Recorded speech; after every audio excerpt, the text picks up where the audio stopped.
You think all Indians are the same? All Latinos the same? All Chinese the same? No, Indians aren't the same either. Someone just paid over $45,000 for a Jawa action figure. We have to talk about it.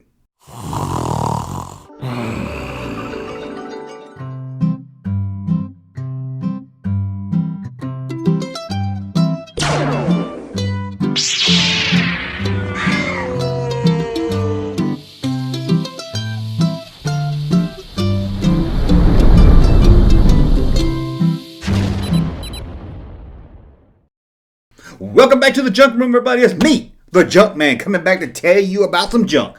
We're going to talk Star Wars Jawa figures. This is going to be a kind of a short video. Kind of just wanted to talk about this because it's going to be kind of a short video because I saw some talk about this on Facebook and other places across the internet, and a lot of people said they didn't know this existed. And I thought, I told everyone about it probably almost about 2 years ago. So how can they be shocked they didn't know that this existed? Apparently, they don't watch the Junkman. People don't know crap if they don't watch the Junkman.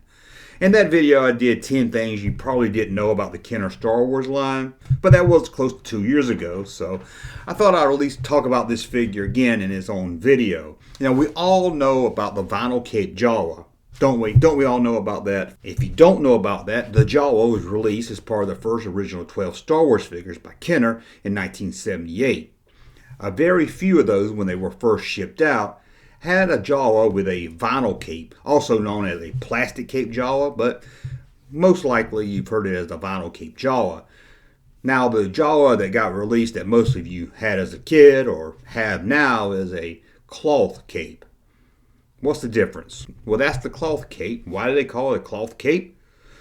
Because it's made out of cloth. But what about the rare one? It's more of a cape that looks like the one Ben Kenobi had, or most figures at that time, the vinyl cape. Darth Vader had one, Obi-Wan had one, Tusken Raider had one. So, just made sense that the Jawa would have one also.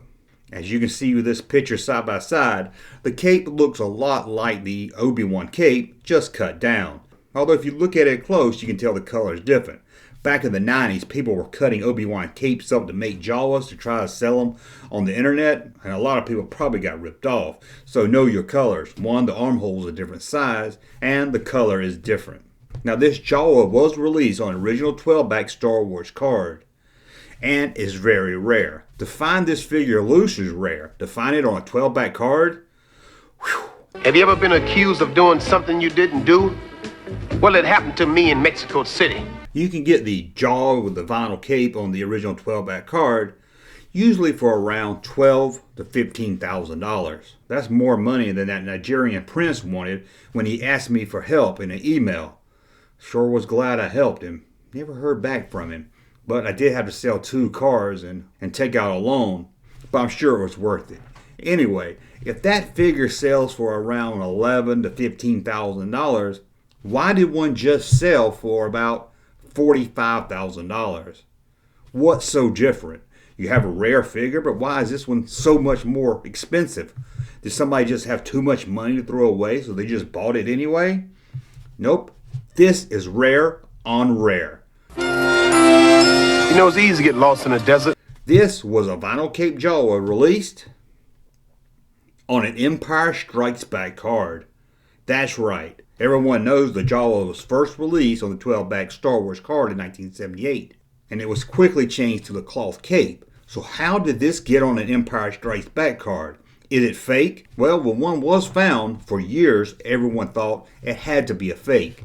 But it's not. It's a real Jawa on an Empire Strikes Back card. Now these were only released in Australia, and to this day there's only about 4 or 5 of them known to exist. How did this get on the Empire Strikes Back card, being they changed this so soon?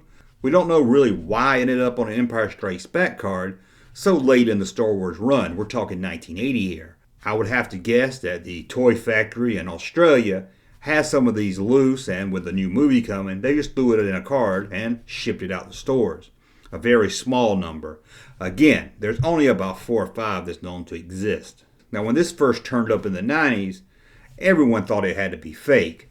But one was examined by top men. We have top men working on it right now. Who? Top men. No, not those top men. I'm talking about top people that really know their Star Wars collection.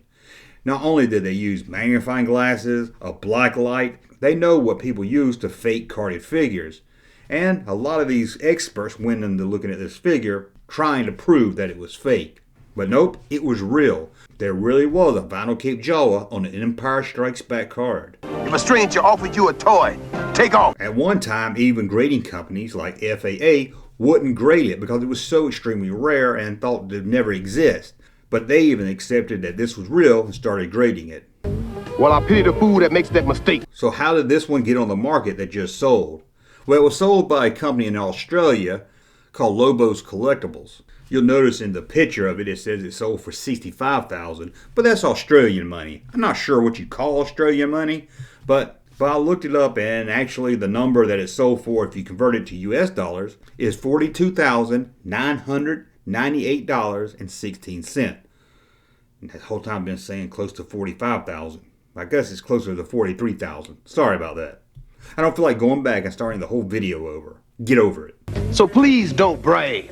Only fools brag. Now, the person who bought this for close to $43,000 hasn't been named. I guess he doesn't want his name out there because some of you might want to break in his house and steal his vinyl cape Jawa on the Empire Strikes Back card.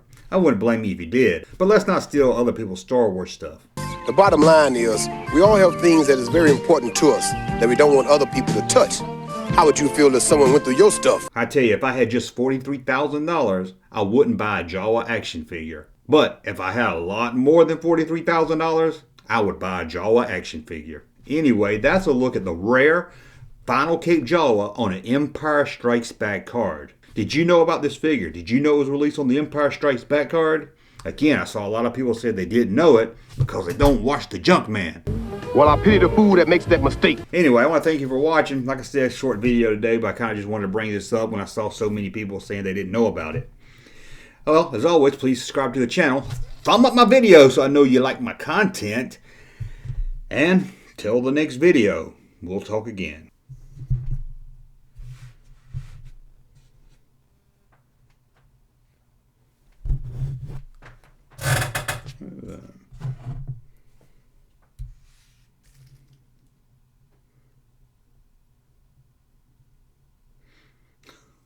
What is that?